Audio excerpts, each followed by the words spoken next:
Lupa cikgu nak maklumkan bahawa sebenarnya semua video-video kelas kita tak kisahlah sejarah ke, geografi ke, semua video itu telah cikgu upload di dalam YouTube channel. Jadi kamu boleh tonton semula untuk video kelas-kelas geografi dan juga sejarah. Hanya pergi kepada cikgu punya YouTube channel. Kemudian juga kamu boleh klik dan kamu tengok ada playlist. So kamu boleh klik pada playlist sejarah Form 1 ataupun geografi tingkatan 1. Siapa lagi yang tak tahu kat mana nak cari? Ada sesiapa kat sini yang tak tahu tak mana nak cari? Mungkin kamu kata, cikgu sebenarnya saya tak tahu kat mana nak cari sebenarnya kan. Ke ada siapa kat sini tahu? Kat YouTube, ya of course lah kat YouTube. Kan dekat YouTube ada. Jadi mungkin cikgu boleh tunjukkan sedikit berkaitan dengan channel cikgu, iaitu kamu boleh pergi kepada YouTube channel cikgu, iaitu di sini. Kamu akan nampak logo Cikgu Rafi tu dan kamu nampak logo cikgu pakai tanjak tu. So kamu boleh tengok kepada dia punya playlist. Di playlist ini kamu boleh nampak semuanya. Iaitu sejarah, kemudian ekonomi tingkatan 5, geografi tingkatan 3, sejarah tingkatan 2, geografi tingkatan 2 dan sebagainya. Semua ada. Geografi tingkatan 1 pun ada.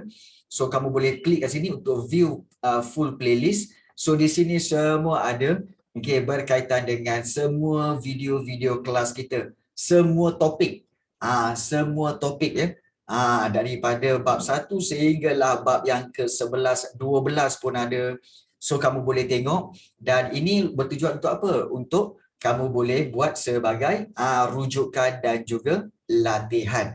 So cikgu harap gunakan sebaik-baiknya lah untuk menggunakan segala-gala yang cikgu berikan ini. Jangan terlepas peluang dan yang paling cantik sekali iaitu apa tahu? Please like and subscribe. Macam YouTuber pula. Please like and subscribe. Macam YouTuber pula. Jadi kan, sebab cikgu tak layak lagi jadi YouTuber tak layak lagi. Baik. Jadi kita akan meneruskan pembelajaran kita untuk geografi. Layak ke? Layaklah, baiklah kan. Cikgu tak pandai sebenarnya. 800 plus so subscribe kan. Mana tahu kan. Promote channel ke? Promote lah. Bukan untuk apa? Untuk kebaikan pelajar-pelajar cikgu juga kan. Kan. Jadi kamu dah ada dua bahan sebenarnya. Selain daripada nota yang kamu perlu baca, kamu ada video untuk kamu dengar. Kan. So gunakan kedua-duanya itu lagi bertambah faham. InsyaAllah. Baik. So kita pergi kepada soalan ini iaitu tentang soalan jap. Apa benda lah bunyi tungting ni? Pening cikgu. Apalah bunyi ni?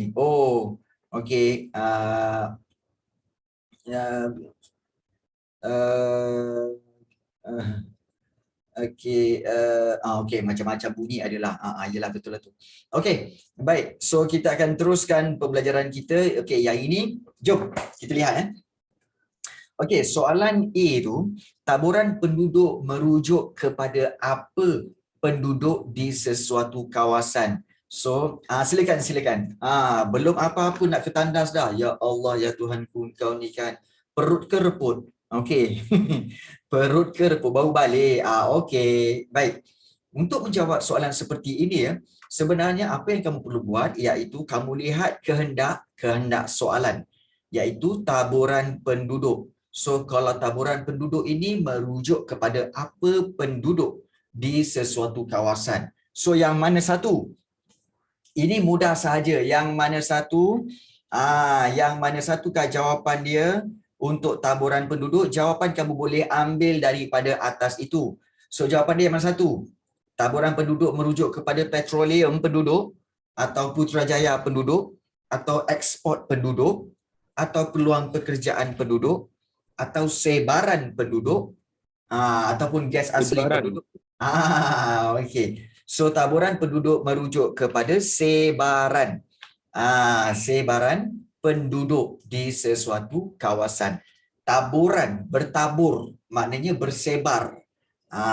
Jadi taburan ialah sebaran penduduk di sesuatu kawasan. Bila kamu dah jawab situ, kamu tandakan. Okey, dah. Alright. Kemudian kamu pergi kepada B. Tanah tinggi. Tanah tinggi merupakan kurang. Tanah tinggi kurang menjadi tumpuan penduduk. Kerana apa? Kerana apa yang rendah. Apa yang rendah kat sini? Peluang pekerjaan. Okey. Tanah tinggi kurang penduduk kerana adakah peluang pekerjaan yang rendah? Atau adakah darjah ketersampaian yang rendah? Atau darjah ketersampaian. Okey. Okey, sebenarnya tanah tinggi kurang menjadi tumpuan penduduk kerana kalau kita lihat kerana apa? Kerana darjah ketersampaian. Okey, kita ambil jawapan daripada Amir, iaitu apa? Darjah ketersampaian. Ketersampaian yang rendah. Baik, mungkin pelajar akan ada tanya, cikgu, apa maksud darjah ketersampaian? Darjah ketersampaian iaitu berapa mudah untuk sampai. Kalau dia semakin mudah nak sampai, maknanya darjah ketersampaian tinggi. Maknanya mudah untuk sampai. Tapi kalau darjah ketersampaian tu rendah, maknanya susah nak sampai. Of course lah, tanah tinggi susah nak sampai. Sebab tanah tinggi, dengan gunung ganang, bukit bukau kan. Jadi sebab itu darjah ketersampaian yang rendah. Alright. Baik, kita lihat yang C pula. Dasar kerajaan menubuhkan apa? Sebagai pusat pentadbiran telah menarik penghijrahan ramai ke kawasan tersebut. So dasar kerajaan menubuhkan apa? Dasar kerajaan, ingat dasar kerajaan menubuhkan apa sebagai pusat pentadbiran telah menarik penghijrahan ramai ke kawasan tersebut. So, pusat pentadbiran. Kat mana pusat pentadbiran? Pusat. Ya, betul. Jawapannya adalah Putrajaya. So, kamu boleh tulis kat sini Putrajaya. Yes. Menubuhkan Putrajaya sebagai pusat pentadbiran kerajaan persekutuan. Okey, baik. Kita teruskan dengan D. Sektor perindustrian terdapat di zon perindustrian dan membuka banyak apa? Contohnya Shah Alam dan Bayan Lepas. Okey. Shah Alam dan Bayan Lepas. So sektor perindustrian terdapat di zon perindustrian dan membuka banyak apa? Banyak perindustrian, banyak mana tu? Industri desa. Industri desa. Is it industri desa? Baik, kena ingat apa maksud desa? Anyone here boleh bagi tahu tak apa maksud desa? Desa ialah anyone? Desa apa maksud desa? Desa itu maksudnya bukan. Desa tu sebenarnya maksudnya kampung. Ya, desa itu maksudnya kampung. Jadi sebab itu kalau kamu selalu pergi sekolah kan, kita ada pertandingan merentas desa. Kamu tahu tak, merentas desa tu maknanya merentas kampung asalnya. Sebab sekolah-sekolah zaman dulu adalah sekolah-sekolah di dalam kampung. Sebab itu dia kata merentas desa. Tapi bila banyak sekarang kampung dah jadi bandar, dah jadi taman, dia still guna apa? Merentas desa. Jadi sebenarnya desa itu ialah kampung. Jadi sesuai ke Shah Alam dengan Bayan Lepas itu kampung? Sesuai ke Shah Alam dengan Bayan Lepas itu industri desa? Takkan kampung kot Shah Alam. Kan tak. Jadi tak sesuai. Tak sesuai. Jadi dia bandar sebenarnya. Jadi sektor perindustrian terdapat di zon perindustrian dan membuka banyak peluang pekerjaan. Yes. Peluang pekerjaan. Dia gitu.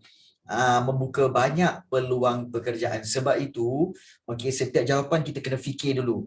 Kan? Kadang-kadang kita kata, oh, zon perindustrian mesti industri desa. Harus ingat, okey, industri desa itu adalah industri kampung.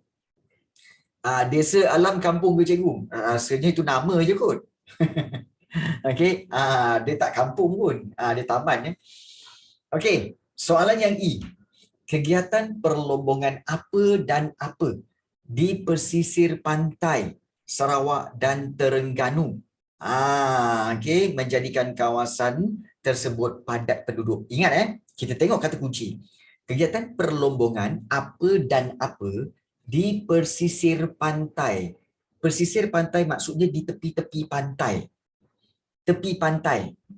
Kalau tepi pantai, perlombongan. Kita tak melombong import ekspor Ingat perlombongan maknanya aktiviti mengeluarkan bahan mentah.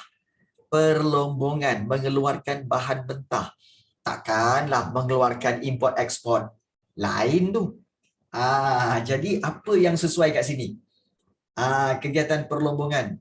Ya, betul. So kita ada Petroleum. ya, petroleum dan juga gas asli. Ya, betul. Jadi itulah yang dilombong di tepi-tepi pantai sebab petroleum dan gas asli terletak jauh di tengah laut. So dia akan korek dan dia akan bawa petroleum dan gas asli ke pantai.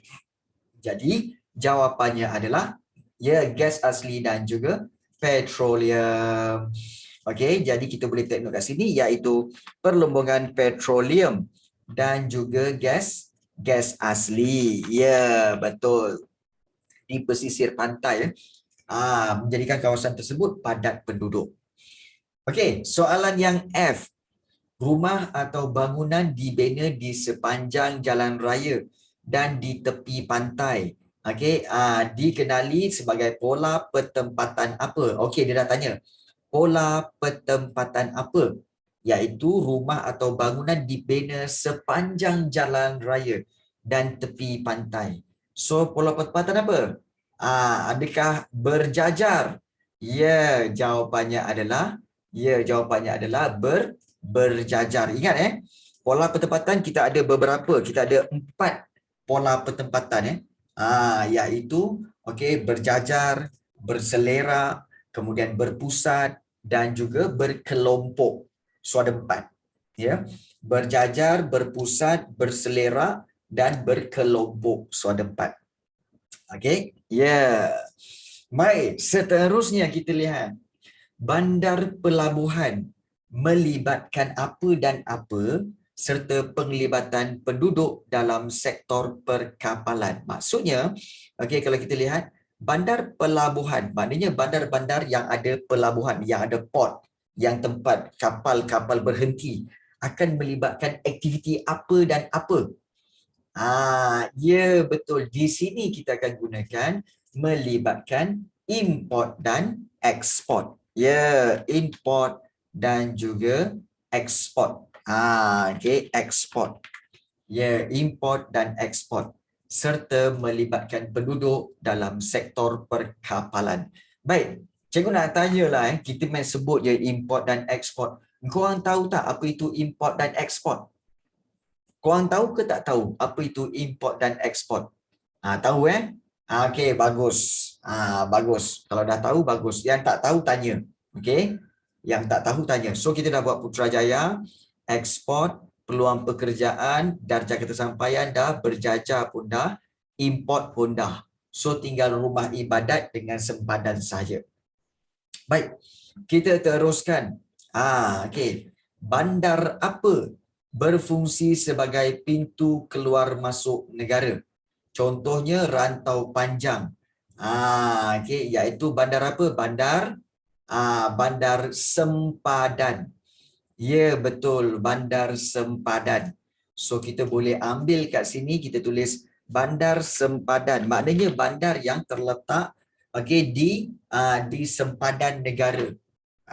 Iaitu contohnya rantau panjang. Rantau panjang ialah bandar untuk sempadan bagi Malaysia dan juga Thailand. Kan? Rantau panjang. Jadi ianya adalah bandar sempadan. Berfungsi sebagai pintu keluar masuk negara. Dan Okey, soalan yang I. Penduduk luar bandar menjalankan kegiatan ekonomi pertanian, penternakan, perlombongan dan apa? Okey. Dan apa? Ingat dia punya kata kunci dia penduduk luar bandar. Luar bandar tu kat mana? Luar bandar tu sebenarnya dekat kampung. Maknanya penduduk kampung. Penduduk luar bandar tu maknanya penduduk kampung. Penduduk kampung menjalankan kegiatan ekonomi pertanian, penternakan, perlombongan dan bukan. Kita boleh ambil dekat atas itu iaitu apa? Iaitu kita boleh ambil industri desa. Ya betul Ain Zulaika, iaitu kita boleh ambil di sini iaitu industri desa. Okey, iaitu industri untuk orang-orang kampung. Contoh industri desa ni apa cikgu? Contohnya macam kilang-kilang di kampung, dia buat kuih, dia buat kerepek, dia buat keropok, kemudian belacan. Jadi itu dipanggil industri desa. Industri desa. Alright. Dan soalan J, kemudahan sosial. Seperti apa klinik kesihatan, perkhidmatan pos, bekalan air dan elektrik serta sekolah disediakan di luar bandar. So kemudahan sosial seperti apa? Seperti apa? So kita boleh ambil seperti rumah ibadat. Rumah ibadat ni maknanya adalah iaitu tempat-tempat beribadat seperti masjid, seperti kuil, seperti tokong. So itu adalah rumah ibadat. Itu kemudahan sosial tu. Ya, betul. Bagus. Okey. So dapat semua jawapan ni? Dapat okey, ada sebarang pertanyaan sebelum kita pergi kepada soalan seterusnya? Tak ada Okey. Baik, terbaik. So kita akan masuk kepada soalan seterusnya. Inilah dia. Okey, teliti dan fahami gambar di bawah, kemudian jawab soalan-soalan yang berikutnya. Baik. Kita lihat di sini Gambar apa ni? Okey, gambar apa ini? So kalau kita lihat banyak gambar-gambar sampah. Okey, bersampah sarap kau. Pembuangan sampah. Pada tahun 2015, masya-Allah banyaknya orang buang sampah.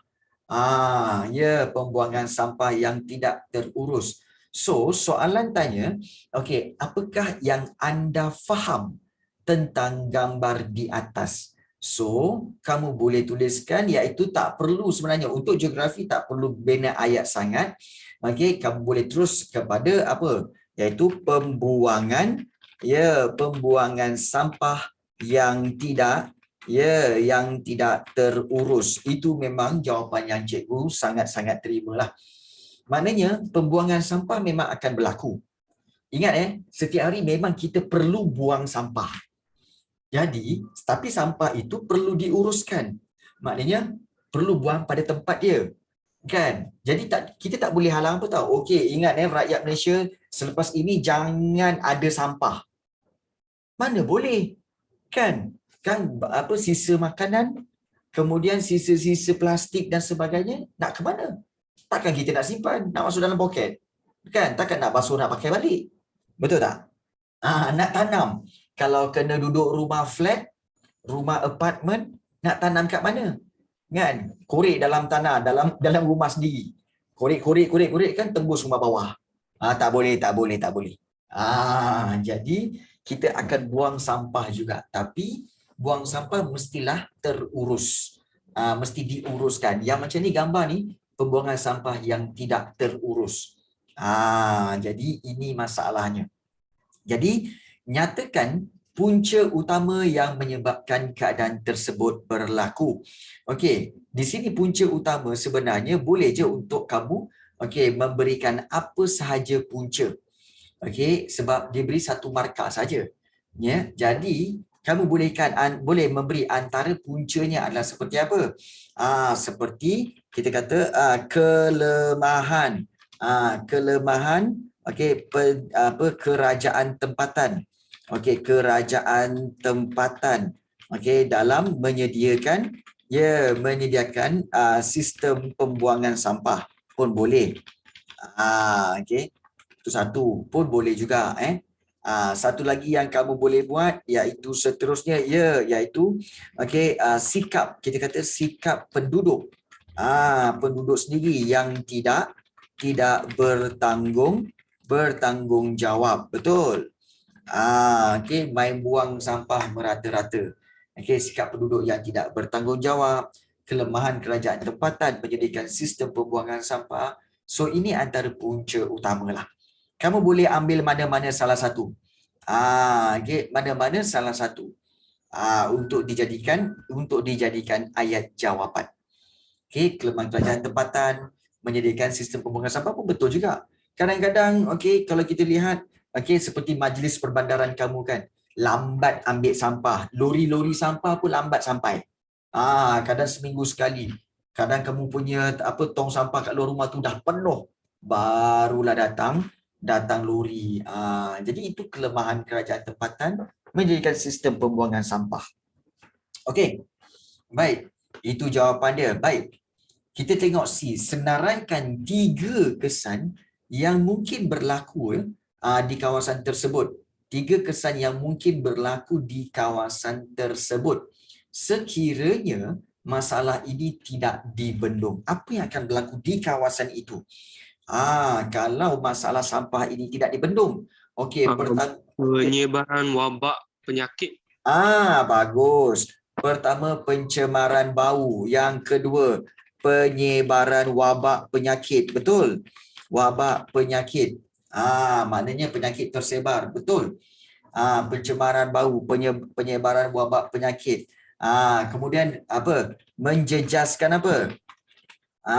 Menjejaskan kualiti alam. Kualiti alam sekitar.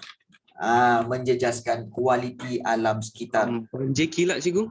Banjir kilat. Banjir kilat pun boleh juga, tapi dia tak direct. Tersumbat dalam parit, lepas tu banjir. Jadi kalau kamu katakan, sebab ini boleh menyebabkan parit tersumbat, kemudian akan menyebabkan banjir. So jangan tulis banjir. Jangan tulis banjir. Tapi kamu kena tulis macam mana tahu? Kamu kena tulis iaitu menyebabkan menyebabkan saliran tersumbat dan mengakibatkan banjir. Dia macam tu. So jangan kamu tulis mengakibatkan banjir je sebab dia macam tak relate. Kamu kena explain dulu dia akan menyebabkan saluran tersumbat dan kemudian barulah banjir. Macam cikgu pernah cakap kan, sebab kita telah dilatih daripada dulu macam tu. Iaitu apabila kita datang lewat ke sekolah, cikgu tanya, kenapa datang lewat? Tadi ada aksiden cikgu. Itu tak menjawab soalan. Soalan cikgu ialah apa? Kenapa kamu datang lambat? Kamu bercakap apa? Saya datang lambat kerana terperangkap dalam kesesakan lalu lintas. Kemudian cikgu tu akan tanya lagi, kenapa kesesakan lalu lintas? Kerana terdapat kemalangan. Baru relate. Ini tak, kita selalu jump. Kita selalu jump. Kenapa datang lambat? Ada aksiden. Nampak tak? So, itu tak menjawab soalan. So, belajar untuk jawab soalan. Belajar untuk jawab soalan. Jadi, itu paling penting.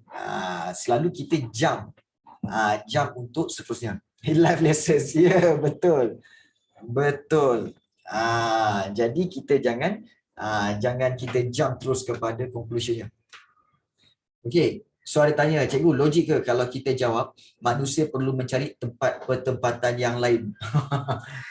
Perlu mencari tempat-pertempatan yang lain. Kita ni di bumi ni kita kena bertanggungjawab. Tak logik tu, tak logik. Jom kita tengok. Cadangkan 3 langkah yang boleh diambil untuk atasi masalah ni. Masalah sampah serap. Bagaimana untuk kita atasi masalah ini? Okey. Ya, okey.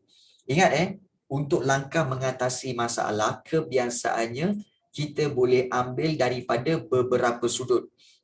Beberapa sudut ya. Yang pertama sekali, okey, ini cikgu ajar. Macam mana cikgu nak bagi langkah-langkah yang sesuai? Kamu fikir satu je, iaitu okey, siapa yang kena buat? Okey, siapa yang perlu bertindak? Jadi kamu ambil daripada pihak-pihak yang perlu bertindak. Pertama sekali, individu. Individu. Kemudian yang kedua pihak apa? Pihak kerajaan. Ya, betul. Dan yang ketiga kamu boleh ambil daripada sudut individu, kerajaan, dan mungkin kalau macam kamu mungkin di peringkat masyarakat ataupun masyarakat ke? Masyarakat pun boleh. Okey. Masyarakat pun boleh, di peringkat sekolah pun boleh. Boleh. Jadi bila kamu dah fikir, yang perlu bertindak adalah empat-empat ini. Okey. Empat-empat ini. Jadi kamu akan buat apa? Kamu akan buat mana letak ni? Okey. Okey. Jadi kamu boleh buat mula-mula sekali langkah yang boleh diambil. Okey. Okey, individu. Apa yang patut individu buat? Okey. Jadi individu tu siapa? Kita lah. Jadi kita boleh cadangkan apa? Kita boleh, kita perlu mengamalkan. Mengamalkan apa? Mengamalkan iaitu kitar semula. Kitar semula. Ya. Okey, supaya tiada pembaziran.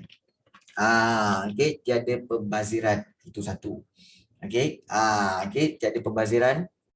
Kita semula, okey, ataupun kita kata kita semula supaya dapat mengurangkan sampah lah sebenarnya. Mengurangkan sampah, itu satu. Ya, betul. Kemudian kita boleh kata kita ambil daripada sudut masyarakat pula. Okey, masyarakat perlu mengamalkan ataupun mengasingkan sampah mengikut kategori. Mengikut kategori. Mengikut kategori. Kemudian kerajaan, kita ambil kerajaan. Kerajaan kena buat apa? Mengadakan kempen kebersihan. Ya, kerajaan perlu mengadakan, mengadakan kempen kebersihan. Kebersihan. Melalui apa? Melalui media massa. Ataupun kita boleh kata itu melalui media massa.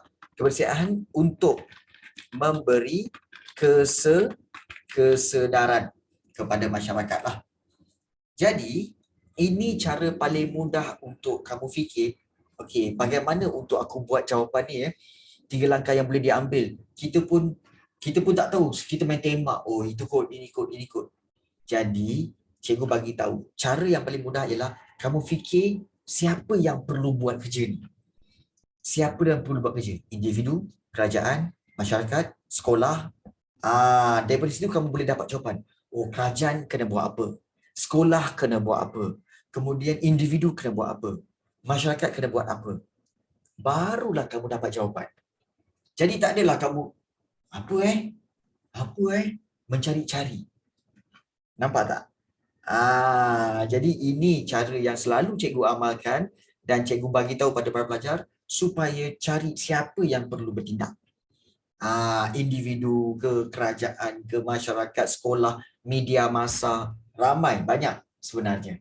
Jadi cikgu harap kamu semua tahu, inilah cara bagaimana untuk memberi jawapan kalau tentang langkah-langkah ini, siapa yang kena buat. Itu yang paling penting. Okey? Baik. So kita telah menjawab soalan yang 3 langkah yang boleh diambil untuk mengatasi masalah sampah sarap ini. Alright. So, dengan itu kita telah berjaya menjawab untuk soalan-soalan berkaitan dengan soalan-soalan struktur. Jadi kita nak lihat kat sini berkaitan dengan kita sambung soalan-soalan objektif. Yang mana hari itu kita telah bincangkan sehingga ke soalan yang ke-20. Am I right? Betul ke sampai soalan 20 ke sampai soalan 21? Sila maklumkan kepada cikgu. Sampai soalan 21. Terima kasih banyak Sasi. Okey, untuk memaklumkan, okey, kita akan sambung untuk perbincangan soalan objektif bagi kertas okey pentafsiran akhir tahun. Okey, geografi tingkatan 1. Jom kita tengok. Okey. Soalan 21 kita dah jawab. Kita pergi kepada soalan 22. Okey. Soalan 22, 23, 24, 25, 26, 28, 29, 30, 31, 32, 33, 34, 35. So kita ada lebih kurang plus minus lebih kurang 14 soalan lah. Plus minus 14 soalan. Jadi kalau macam tu cikgu serah pada korang lah. Kan? Macam biasa. Alah, okey, hanya sekadar membaca dan berikan jawapan. Okey. So soalan 22 cikgu berikan kepada Adam, 23 berikan kepada Afiq Azli.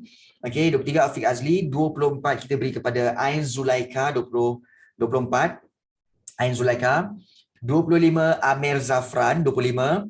Okey. Kemudian juga 26 kita berikan kepada Amar. Okey, 26 Amar, 27 Lee Shane, 28 Fatimi Uzma. Okey, 28 Fatimi Uzma, 29 kita beri kepada Pravin, 29. Okey, dan 30 kita beri kepada Santosh Das. Okey. 30 Santosh Das dan 31 kita beri kepada Sasi. Okey, 32 kita beri kepada Sulaiman dan 33 kita beri kepada Sumayyah. Okey, kepada Sumayyah. Alright. 34, 35 tak apa, kita akan bincangkan. Alright. Kita akan mulakan soalan kepada soalan 22 yang akan dibacakan oleh Adam. Silakan Adam Amir. Mengapakah kawasan yang berikut menjadi tumpuan penduduk? Delta Sungai Mekong, Lembah Menam Chao Phraya. Ya. A. Bagus. Okey, untuk soalan nombor 1, okey, Delta Sungai Mekong dan Lembah Menam Chao Phraya. Kalau kamu macam, cikgu saya confused lah cikgu. Kan? Saya tak pernah pergi Sungai Mekong ke Menam Chao Phraya, saya tak tahu. Sebenarnya senang je. Kamu tengok awal nama dia, iaitu Delta dan juga Lembah. Kalau Delta dan Lembah, ianya adalah kawasan di tepi-tepi sungai. Tepi sungai maknanya kawasan yang subur.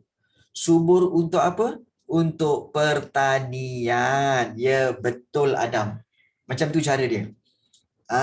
Delta dengan lembah adalah kawasan yang subur untuk bercucuk tanam. Jangan tengok Sungai Mekong, Menam Chao Phraya. Aku tak tahulah, tak pernah pergi kan. Tak tahu pada kat situ, tak ingatlah. Tak perlu risau. Tengok perkataan awal dia tu. Delta, lembah. Kalau delta lembah, mesti tempat tu subur. Subur untuk apa? Pertanian. Sebab itu menjadi tumpuan penduduk. Terima kasih banyak Adam untuk menjawab soalan yang betul. Baik. 23.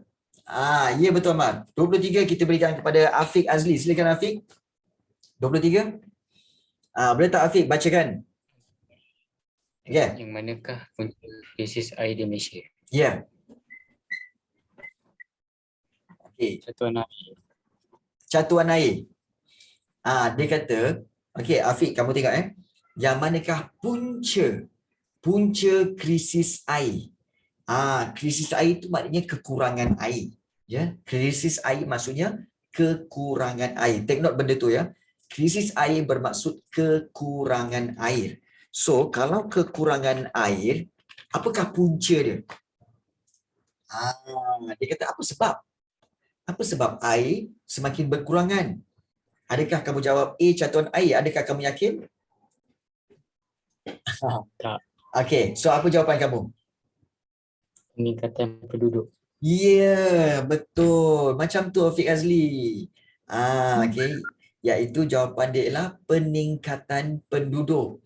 Sebab apa? Sebab bila penduduk makin bertambah, lagi banyak mereka guna air. Jadi sebab itu air semakin berkurangan. Itu punca kekurangan air. Cikgu tahu tadi Afiq Azli, kamu mungkin tak faham krisis air itu apa, betul? Betul kan?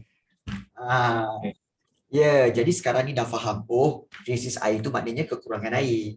So, take note bahawa soalan tu tak susah sebenarnya. Tapi ramai pelajar tak tahu apa benda dia cakap ni. Sekarang dah tahu.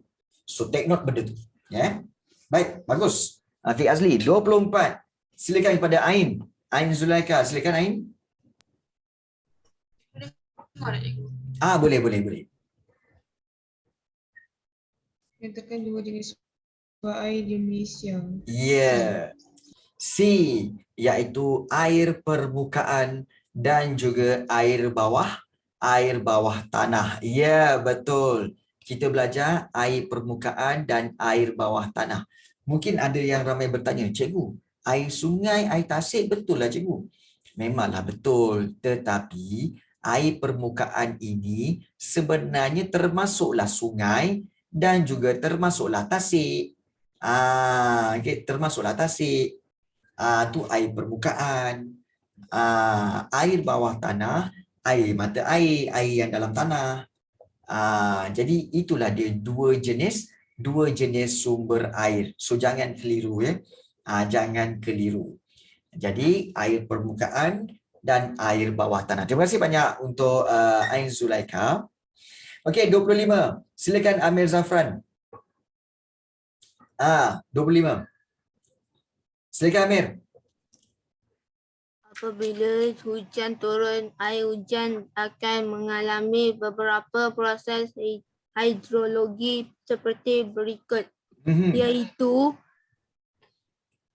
penyerapan dan pemeluapan.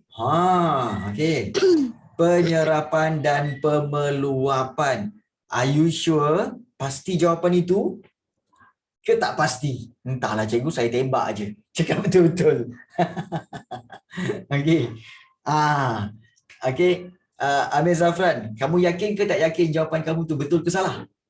Cuba cakap. Betul. Oh, betul penyerapan dan pemeluapan. Okey, kita tengok dia punya ayat Apabila hujan turun, air hujan akan mengalami beberapa proses hidrologi seperti berikut, iaitu dikata penyerapan dan pemeluapan. Siapa yang sokong jawapannya ialah B? Ada tak yang menyokong jawapannya ialah B? Penyerapan dan pemeluapan. Ya ke? Okey. Sebenarnya kamu tak ingat iaitu bahawa bila air hujan turun, okey, dia akan mengalami A, iaitu intersepsi dan juga infiltrasi. Intersepsi maknanya apabila hujan itu turun, okey, dan mengalir di atas air permukaan. Itu intersepsi. Infiltrasi apabila air itu masuk ke dalam tanah dan difilterkan oleh tanah, ditapis oleh tanah. Itu infiltrasi. Maknanya proses yang dialami ada dua. Intersepsi dan juga infiltrasi. Take note benda tu. Take note benda tu, intersepsi dan infiltrasi. Intersepsi iaitu apabila hujan tu turun dan juga dia bertakung di atas permukaan air. Itu intersepsi. Infiltrasi bila air hujan turun dan dia akan diserap oleh tanah ke dalam. Diserap ke dalam tanah, itu infiltrasi. So 25 jawapannya adalah A. Okay. So cikgu harap Amir Zafran boleh faham kenapa jawapan cikgu A. Okay. Baik. Okey, soalan seterusnya 26. Kita berikan kepada Ammar. Silakan Ammar. 26. Ammar ada Ammar? Amerika betul dia ni. Mana Ammar ni? Amerika.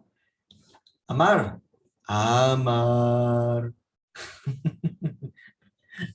Jap, mic saya termute. Okey. Ya, silakan Ammar. Boleh on mic? Antara berikut yang manakah benar tentang krisis air di Malaysia? Ya. Yang manakah benar tentang krisis air? Kesan kesan. Okey, fahami soalan kesan. Akibat krisis. Ya. Krisis air ialah kekurangan air. Kesan dia apa? Adakah kesan dia penebangan hutan? Adakah kesan dia pembuangan sampah? Kemudaratan kepada manusia? Atau fenomena cuaca? Yang mana satu? C. C. Ya, iaitu jawapannya ialah C. Kemudaratan kepada manusia. So, kepada para pelajar yang tak tahu, kemudaratan tu maksudnya apa? Membawa kepada masalah. Ya, masalah kepada manusia. Okey, kemudaratan tu sebenarnya adalah bencana atau masalah kepada manusia. Betul? Kalau krisis air, kita kekurangan air, kesannya apa? Ia akan memberi masalah kepada diri kita. Dia akan memberi kematian kepada manusia sebab kekurangan air. Jadi 26 jawapan dia adalah C. Sebab itu Amar, sebab itu cikgu ajar kamu semua untuk fahami soalan tu nak apa. Kalau kamu tak faham, nanti kamu akan main jawab aja. So fahami, nampak tak bila cikgu buat kesan kemudian krisis air. Oh, kesan kekurangan air. Itu je. Okey, take note betul. Fahami soalan. Baik, bagus. 27. Kita berikan kepada Lee Shen. Silakan Lee Shen untuk 27. Ya. Okey. D. Oh, tak ada mic Tak apa, cikgu baca. 27. Langkah-langkah berikut mungkin sesuai bagi mengurangkan kesan krisis air. Apakah langkah-langkah itu? So, kamu jawab D. Okey, langkah yang sesuai untuk kurangkan kesan krisis air, kekurangan air ini ialah penebangan hutan? Salah. Pembuangan sampah? Salah. Penggunaan baja dan kimia dan racun? Salah. So, yang sesuai untuk kurangkan kesan krisis air ialah kempen kesedaran. Ya, betul Lee Shen. Bagus. Bagus kat situ. Okey. Terima kasih Lee Shen. Kita berikan soalan seterusnya, soalan 28 kepada Nur Fatini Uzma. Silakan Fatini. 28. Fatini ada. Silakan. Pemeliharaan dan pemulihan kawasan tadahan air merupakan Okey. Pemeliharaan dan pemuliharaan kawasan tadahan air hujan merupakan adakah punca krisis air? Adakah kesan krisis air? Adakah jenis-jenis sumber air? Atau langkah mengurangkan kesan krisis air? Yang mana satu? D. ABCD? D. D. Okey. So dia kata D. So kalau kita lihat di sini, pemeliharaan dan pemuliharaan maknanya pulih dan pelihara kawasan tadahan air. Maknanya kita kena jaga kawasan yang ada tadahan air hujan. Untuk apa? Ini adalah merupakan langkah kurangkan kesan krisis air. Ya, betul. Betul. Okey, terima kasih banyak kepada Fatini Uzma. Bagus. Soalan 29. Kita berikan pada Pravin. Silakan Pravin. C. Mengapakah kempen kesedaran terhadap alam sekitar sangat sesuai untuk mengurangkan kesan krisis air?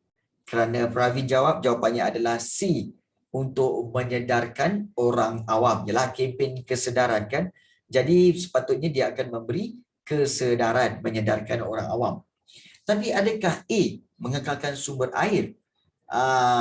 Tidak. Adakah B. mewujudkan kawasan pelupusan sampah? Apa kaitan dia? Kemudian adakah D. langkah mengurangkan kesan krisis air? Jadi ianya langkah mengurangkan kesan krisis air? Tidak. Sebenarnya ia adalah untuk menyedarkan orang awam. Tentang apa? Tentang perlunya kurangkan kesan krisis air. So kempen kesedaran ini menyedarkan orang awam. Bagus. Kepada Pravin. Dan 30. Santosh. Silakan Santosh. Antara berikut yang manakah bukan merupakan kesan pembuangan sistem domestik di Malaysia? Ya. A. Pencemaran. B. Peningkatan kos penyelenggaraan C. Banjir kilat. D. Penduduk semakin sihat. D. Okey, sebab soalan dia antara berikut yang manakah bukan, okey, bukan kesan pembuangan sisa domestik. So kalau bukan, sebenarnya kalau buang sisa domestik ke sungai akan menyebabkan pencemaran, akan meningkatkan kos penyelenggaraan dan juga akan menyebabkan banjir kilat. Tapi adakah membuang sisa domestik itu akan menyebabkan penduduk sihat? Tidak. Okey. Jadi jawapannya adalah D, iaitu ini bukan merupakan kesan pembuangan sisa domestik. Bagus, Santosh. Okey. 31. Kita teruskan dengan Sasi. Silakan Sasi, 31. Pernyataan berikut benar tentang A. Bahan organik. Sisa makanan dan juga sisa kebun adalah bahan organik. Serius, meh? Adakah sisa makanan dan sisa kebun adalah bahan organik? Betul? Are you sure? Okay. Okay. Bagaimana dengan bahan bukan organik? Salah juga. Tapi bagaimana dengan sisa domestik? Ataupun adakah berkaitan dengan kaca? Kaca confirm salah lah. Sekarang ni, kita kena pilih adakah bahan organik atau sisa domestik. A and C pun boleh. Okey, baik. Tahu tak apa maksud sisa domestik? Okey, what is means by domestik? Domestik ni sebenarnya adalah yang berkaitan dengan daripada apa? Sisa domestik maknanya apa? Sisa dari rumah. Dari dalam rumah. Dari rumah lah. Maknanya sisa kebun tu maknanya kebun-kebun pokok-pokok depan rumah kita potong-potong. Itu sisa kebun. Sisa makanan kita yang tak habis, kita nak buang, itu sisa makanan. Okey. Jadi sisa makanan harus diingat, ada juga sisa makanan itu termasuk sekali dengan kotak, termasuk sekali dengan plastik, termasuk sekali dengan kertas. Jadi kalau termasuk plastik dan kertas tu, adakah itu bahan organik? Tidak. Jadi kita kena ambil dua-dua ini adalah sebagai sisa domestik. Ya, sisa domestik. Maknanya sisa yang datang dari rumah. Ada ke sisa yang di luar daripada rumah? Ada. Iaitu sisa industri, kemudian sisa apa lagi? Sisa yang tidak boleh kita semula. Ada. Sisa kebun tu, kalau katakan sisa kebun ni maksudnya adalah sisa yang datang daripada halaman rumah kamu. Tu daun-daun kering. Itu sisa kebun. Ranting-ranting yang jatuh. Itu sisa kebun. Pokok-pokok yang kamu tebang-tebang tu, kayu-kayu dia tu, itu adalah sisa kebun. Walaupun kamu bukan ada kebun. Tapi dia datang daripada rumah kamu. Itu dipanggil sisa kebun. Ya, betul. Baja pun dikira sebagai sisa kebun je. Macam aneh. Ya, betul. Okey. Pravin, rumah kamu ada pokok tak? Ke kamu tinggal dekat apartmen? Ada, rumah kamu ada pokok ya. Kalau ditebang-tebang pokok tu, kayu-kayu tu, daun-daun tu, kamu nak bawa ke mana? Kamu buat apa dengan pokok-pokok tu? Takkan kamu biar je daun bersepar, kamu tinggalkan? Ataupun dahan-dahan tu dah dipotong-potong, takkan kamu biar je macam tu, tinggalkan kat situ je. Sebenarnya, kamu perasan tak?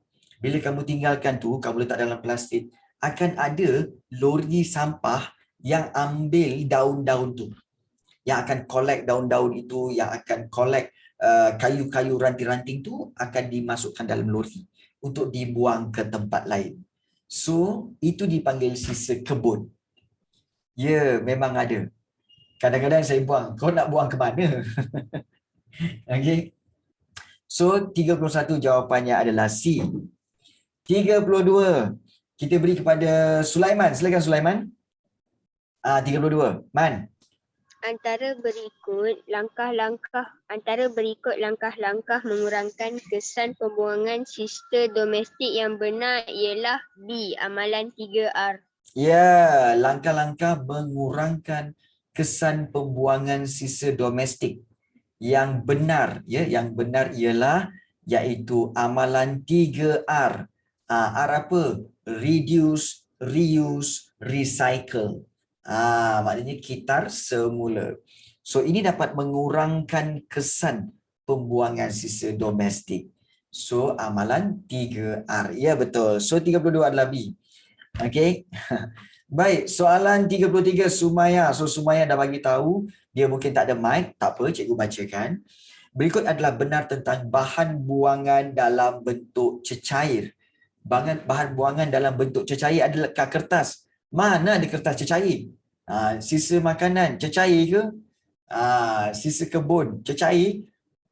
Minyak masak? Ya, ianya adalah bentuk cecair. So kalau bentuk cecair memang merujuk kepada minyak masak. Yes. 34.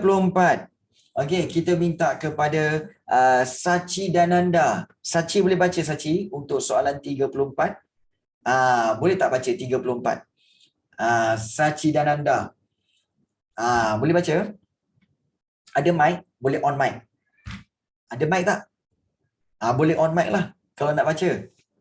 Tak ada? Okey, tak ada tak apa. Kamu bagi jawapan. Cikgu baca Kamu bagi jawapan. Okey. Mengapakah penggunaan teknologi terkini okey. Okey, guna phone. Okey. Mengapakah penggunaan teknologi terkini dapat mengurangkan kesan pembuangan sisa domestik di Malaysia? Adakah untuk kalau guna teknologi terkini ni akan dapat memberi kesedaran, mewujudkan kesedaran? Macam salah aje. Adakah dapat meningkatkan kos penyelenggaraan? Meningkatkan kos? Rugilah. Tak. Okey. Adakah mengurangkan pencemaran bau? Okey. Ataupun meningkatkan kesan terhadap alam sekitar. Yang mana satu? Penggunaan teknologi tertinggi. Teknologi terkini. So, okey, dengan penggunaan teknologi terkini, kita dapat C, mengurangkan pencemaran bau. Macam kalau kamu tengok lori-lori sampah tu kan. Mana ada sekarang lori sampah yang terbuka? Maknanya tak ditutup. Okey, lori sampah semua tertutup kan. Itu teknologi terkini tu.